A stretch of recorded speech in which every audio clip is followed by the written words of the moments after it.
Hello everyone, I'm David Guerrero and welcome back to another video here on Many Ways Films.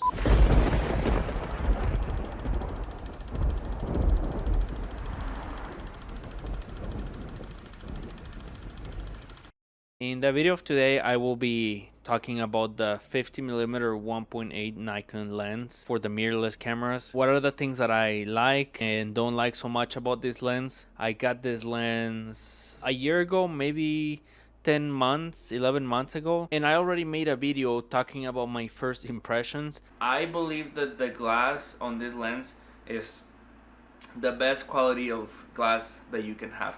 And something else is I'm personally a big fan of Nikon lenses. Since I've had this lens for a while, I feel like I've used it enough, and I will be showing you those things that I'm talking about because they're not particularly weddings. They could be like some type of photography, but I will be focusing this video on the video side. I already made a video talking about the photography side of it too, just like a week ago. So if you haven't seen it, I would go check it out if you're interested in photography also. I really like the image quality of this lens, and what I mean by image quality is color, clarity, and by I mean by sharpness, it's not fake sharpness. It's a clean looking image coming from this lens. I like the bokeh and how stable the image is with this lens. Nikon mirrorless cameras have, I think, 4 or 5 stops. So with this lens, I think you might be getting 2 or 3 more, but I'm not sure. So I will be putting it down here. This lens, it's quiet. You can hear it if you get like pretty close, or like while you're taking the pictures, you can hear a little bit of the focusing that is going on inside the lens, but it's still like really quiet. It doesn't have those loud motors inside that just like squeak really loud. This is like, I think, as quiet as we're gonna get, but who knows. It's a quiet lens. The build quality of the lens, I really like it. It does have some plastic, like on this area right here on the focusing ring. Here at the bottom of the lens, it's metal, and then you get the plastic area, and everything else is pretty much plastic, but all the back where you attach the lens, it's metal. And the plastic part of the lens doesn't feel cheap to me. At the beginning, I thought it did, but I've actually gone outside shooting with the Nikon C6 II in this lens on the rain, pouring rain, and nothing's happened to the lens. No water inside or like anything, getting rusty or something like that. So when it comes to weather sealing and build quality, I will give it a 10. It is a little bit pricey, being a 1.8 lens. If you compare it to the 1.8 Nikon lenses that you used to get for like $300, but still $500 for this lens is cheap when you consider the glass quality, the build quality, how fast the lens is, and also how quiet it is. Those other $300-$400 lenses from Nikon, they weren't too quiet. They weren't the best glass ever. It was good, but I do remember getting some chromatic aberration. Well, I don't really get it on this lens. Like, you would not see any chromatic aberration, or you would barely see it, but only while you're editing on Lightroom and you get like really close, but still you almost get none.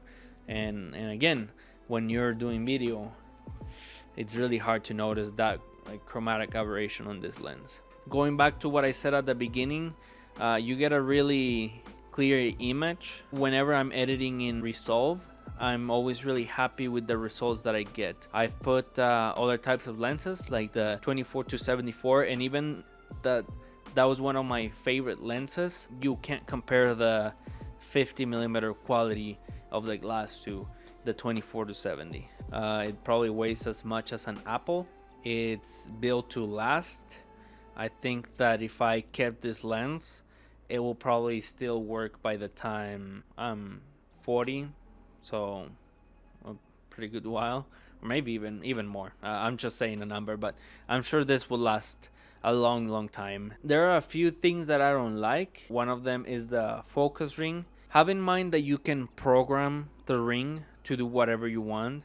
You can program it to be an aperture ring, to compensate, change your focus, and I think you can even change your ISO if I'm correct. I'm not sure, but I think you can. So there's many things that you can do with this lens. You can just have it not do anything, but I like to have it just to be able to change my focus when I'm doing manual focus. And that's something that I love. I love doing manual focus. A lot of my lenses, they're manual, especially for video. Not too much when it comes to photography. I would love to have my subject 100% in focus when it's photography. The same when it's for video. But there are situations where I want to do manual focusing. I feel like it's a little bit more cinematic than just having autofocus, because sometimes I like to focus on this or that, and even that you can tap the camera, I just prefer the feeling of the manual focus. And if you want to do manual focus with this lens, it's really hard. Everything is like electronic focus, so it's not manual. You're still controlling how much you want to focus, but it's some type of electronic, so it's not very accurate. At least for me, I've used it for a good while. I've tried it, but I've kind of given up on the manual focus for this lens. It has a 62mm filtered thread. If I was doing video and I wanted to have a big aperture, I would use an ND filter, but I prefer just to get as much clarity and image quality as I get, so I really don't put any filters on these lenses. You can get close to your subject. It is not a macro lens, and it's not advertised as a macro lens. There's a lot of 50mm lenses where you can get like pretty close to your subject to the point where it almost feels macro, and this lens is not one like that. You can't get super close.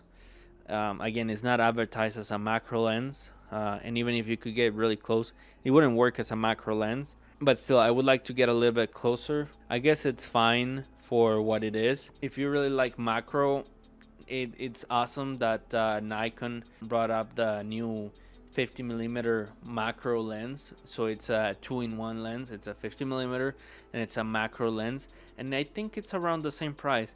I will be putting right here what the price difference is. And that's it for the video of today. I hope it was helpful. There's not too many things that I dislike about this lens. I'm pretty happy with it. I was thinking of getting the 24-120 that just got announced, but now I'm more convinced that I will stay with my 50mm. I sold my 24-70. I'm gonna get the 28mm that just got announced, but I think I'll be really happy with these lenses for now. If I ever feel like I need a wide lens, I'll probably get the 14-30 or just a 20mm lens with the bigger aperture. Let me know what you think down here about this lens. If you have any question, also let me know, and I guess I will see you in the next video. See ya.